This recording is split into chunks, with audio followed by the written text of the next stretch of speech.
Hey, I'm Amber. I hope you're ready to kick back and camp. Arm & Hammer has done all the prep and planning so you don't have to. Today we're making flower coasters. Here's what you're gonna need.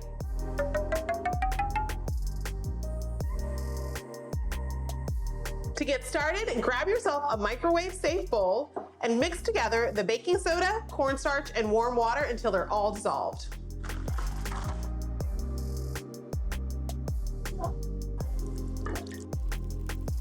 We've got it all mixed up. Now I'm gonna pop this in the microwave for 40 seconds and then I'll come back and stir it a bit more. We'll keep doing that over and over again until this forms a soft dough.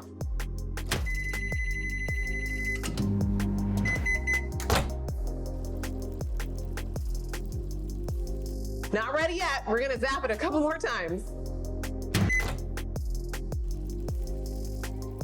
We're almost there. And if you don't have a microwave, don't worry. You can also do this on the stovetop over low heat. This is a great chance to do little tasks around the kitchen, like cleaning those dirty windows. All right, this is looking good. Now we're gonna use a rolling pin to roll out our dough. I'm rolling this out to about 1/4 inch thickness. Make sure it's pretty uniform across so that it bakes evenly. Now I've got my cookie cutter and my baking tray, and I'm gonna cut out my coasters.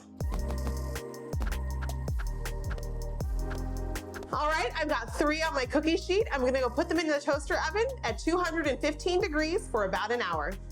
My coaster is out of the oven and cooled, and now I'm ready to add some pressed flowers to decorate it. Now, I'll be honest, I ordered these pressed flowers online, but this is a great chance for you to go outside with the kids and discover the plants in your own yard.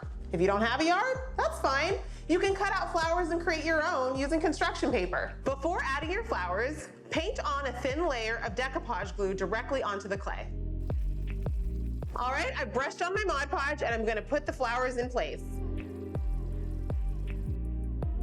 Once I've done that, brush on another layer to cover the flowers and the entire coaster.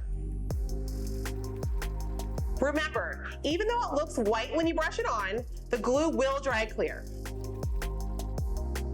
I let my coaster dry overnight and it's all done. I had so much fun making this project. I hope you did too. Come back tomorrow to discover another project at Arm & Hammer Summer Camp.